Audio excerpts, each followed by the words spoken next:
ರೈತರಿಗೆ ಶಾಪ ಆಗ್ಬಿಟ್ಟಿದೆ ಸಕ್ಕರೆ ಕಾರ್ಖಾನೆ. ಕೋರ್ ಗ್ರೇನ್ಸ್ ಸಕ್ಕರೆ ಕಾರ್ಖಾನೆ ಇದು ಯಾದಗಿರಿ ಜಿಲ್ಲೆಯ ವಡಗೇರ ತಾಲೂಕಿನ ತುಮಕೂರು ಹೊರಭಾಗದ ಕೋರ್ ಗ್ರೇನ್ಸ್ ಸಕ್ಕರೆ ಕಾರ್ಖಾನೆ. ಸಕ್ಕರೆ ಕಾರ್ಖಾನೆಯ ಅಪಾಯಕಾರಿ ತ್ಯಾಜ್ಯ ನೀರು ಹಳ್ಳದ ನೀರಿಗೆ ಇದೀಗ ಸೇರ್ಪಡೆ ಆಗ್ತಾ ಇದೆ. ಒಂದು ರೀತಿಯಾಗಿ ಇಲ್ಲಿ ತಲೆನೋವಾಗ್ಬಿಟ್ಟಿದೆ. ಅಪಾಯಕಾರಿ ತ್ಯಾಜ್ಯ ನೀರು ಹಳ್ಳಕ್ಕೆ ಹರಿಸಿದ್ದಾರೆ ಸಕ್ಕರೆ ಕಾರ್ಖಾನೆಯವರು. ಹಳ್ಳದ ತ್ಯಾಜ್ಯ ನೀರು ಕೃಷ್ಣಾ ನದಿಗೆ ಸೇರ್ಪಡೆ ಆಗ್ತಾ ಇದೆ. ತ್ಯಾಜ್ಯ ನೀರಿನಿಂದ ಕಪ್ಪು ಬಣ್ಣಕ್ಕೆ ತಿರುಗಿದೆ ನೀರು. ತ್ಯಾಜ್ಯ ನೀರಿನಿಂದ ಜನ ಹಾಗೂ ಜಾನುವಾರುಗಳಿಗೆ ಸಂಕಷ್ಟ ಎದುರಾಗ್ತಾ ಇದೆ. ಕೃಷ್ಣಾ ನದಿಯ ನೀರು ಭತ್ತದ ಜಮೀನಿಗೆ ಹರಿಸಿಕೊಳ್ತಾ ಇರುವಂತಹ ರೈತರು ತ್ಯಾಜ್ಯ ಮಿಶ್ರಿತ ಕೃಷ್ಣಾ ನದಿಯ ನೀರು ಮತ್ತೆ ಜಮೀನಿಗೆ ಸೇರ್ಪಡೆ ಆಗ್ತಾ ಇದೆ. ಹಾಗಾಗಿ ತ್ಯಾಜ್ಯ ನೀರಿನಿಂದ ಸರಿಯಾಗಿ ಭತ್ತದ ಬೆಳೆ ಬೆಳೆಯದೆ ಅನ್ನದಾತರು ಸಂಕಷ್ಟದಲ್ಲಿದ್ದಾರೆ. ರೈತರಿಗೆ ಮತ್ತೊಂದು ಸಮಸ್ಯೆ ಇದೆ. ಹಳ್ಳದ ತ್ಯಾಜ್ಯ ನೀರು ಸೇವಿಸಿ ಮೃತಪಡುತ್ತಿದ್ದಾರೆ ಇಲ್ಲಿನ ಜಾನುವಾರುಗಳು, ಜಲಚರಗಳು.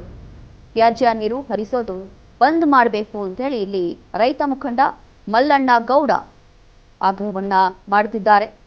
ತ್ಯಾಜ್ಯ ನೀರು ಬಂದ್ ಮಾಡದಿದ್ರೆ ಕಾರ್ಖಾನೆ ಬಂದ್ ಮಾಡುವಂತೆ ರೈತರು ಎಚ್ಚರಿಕೆ ಕೂಡ ಕೊಟ್ಟಿದ್ದಾರೆ.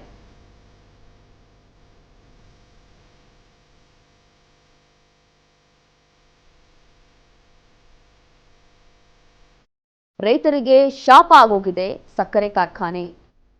ಕೋರ್ ಗ್ರೀನ್ಸ್ ಸಕ್ಕರೆ ಕಾರ್ಖಾನೆ ಇದು. ಈ ಒಂದು ದೃಶ್ಯಗಳಲ್ಲಿ ನೋಡ್ತಾ ಇದ್ದೀವಿ.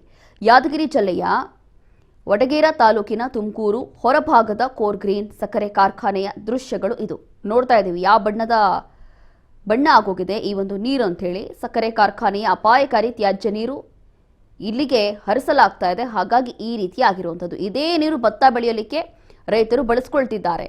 ಅದಾದ ನಂತರ ಇದೇ ನೀರನ್ನು ಕುಡಿದು ಇಲ್ಲಿ ಬರುವಂತಹ ಪ್ರಾಣಿ ಪಕ್ಷಿಗಳು ಜಾನುವಾರುಗಳು ಕೂಡ ಮೃತಪಡ್ತಾ ಇದ್ದಾವೆ.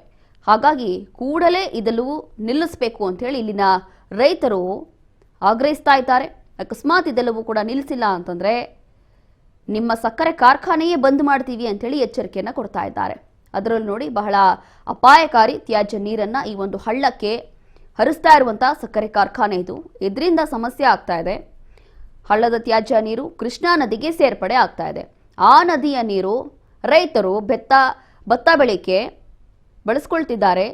ಅದಾದ ನಂತರ ಪ್ರಾಣಿ ಪಕ್ಷಿಗಳು ಜಾನುವಾರುಗಳು ಅದೇ ನೀರನ್ನು ಬಂದು ಕುಡಿತಾ ಇದ್ದಾವೆ. ಹಾಗಾಗಿ ಸಾಯ್ತಾ ಇದ್ದಾವೆ.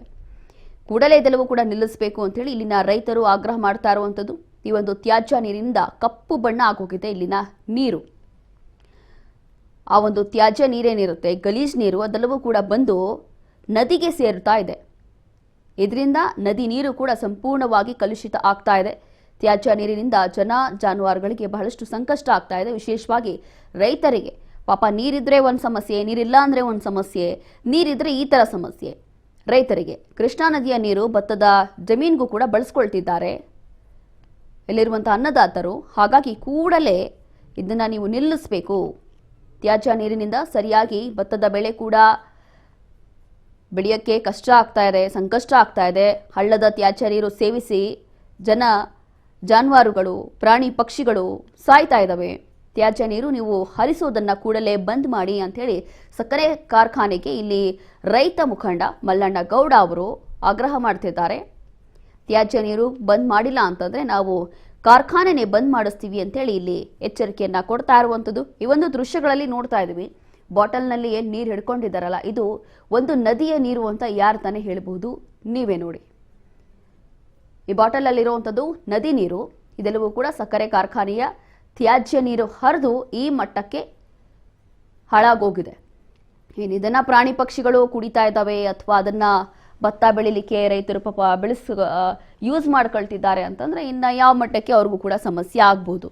ಹಾಗಾಗಿ ಕೂಡಲೇ ಇದೆಲ್ಲವೂ ಕೂಡ ನಿಲ್ಲಿಸಬೇಕು. ಇಲ್ಲ ಅಂತಂದ್ರೆ ನಿಮ್ಮ ಸಕ್ಕರೆ ಕಾರ್ಖಾನೆಯನ್ನೇ ಬಂದ್ ಮಾಡ್ತೀವಿ ಅಂತೇಳಿ ರೈತರು ಎಚ್ಚರಿಕೆ ಕೊಟ್ಟಿದ್ದಾರೆ.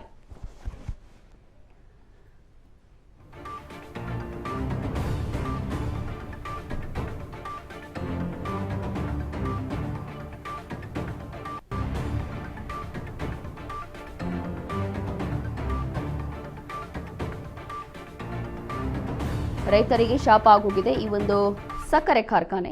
ಹಾಗಾಗಿ ಕೂಡಲೇ ಈ ಒಂದು ಸಕ್ಕರೆ ಕಾರ್ಖಾನೆಯನ್ನ ಅಥವಾ ಈ ಒಂದು ತ್ಯಾಜ್ಯ ನೀರನ್ನ ನೀವು ಹರಿಸ್ತಾ ಇರೋದು, ನದಿಗೆ ಹರಿಸ್ತಾ ಇರೋದು ಕೂಡಲೇ ನಿಲ್ಲಿಸಬೇಕು. ಇಲ್ಲ ಅಂತಂದ್ರೆ ನಿಮ್ಮ ಕಾರ್ಖಾನೆನೇ ನಾವು ಬಂದ್ ಮಾಡ್ತೀವಿ ಅಂತೇಳಿ ರೈತರು ಇಲ್ಲಿ ಎಚ್ಚರಿಕೆ ಕೊಟ್ಟಿದ್ದಾರೆ. ಈ ಒಂದು ದೃಶ್ಯಗಳಲ್ಲಿ ನೋಡ್ತಾ ಇದ್ದೀವಿ, ನದಿ ನೀರು ಯಾವ ಮಟ್ಟಕ್ಕೆ ಇದು ಯಾವ ಕಲರು ಅಥವಾ ಯಾವ ಬಣ್ಣ ಆಗೋಗಿದೆ ಅಂತ ಹೇಳಿ. ಇದೇ ನೀರು ಇಲ್ಲಿ ಪ್ರಾಣಿ ಪಕ್ಷಿಗಳು ಕುಡಿಯುತ್ತೆ ಅಥವಾ ರೈತರು ಬಳಸ್ಕೊಳ್ತಿದ್ದಾರೆ ಅಂತಂದ್ರೆ ನಿಜವಾಗ್ಲೂ ಕೂಡ ಸಮಸ್ಯೆ ಆಗೇ ಆಗುತ್ತೆ.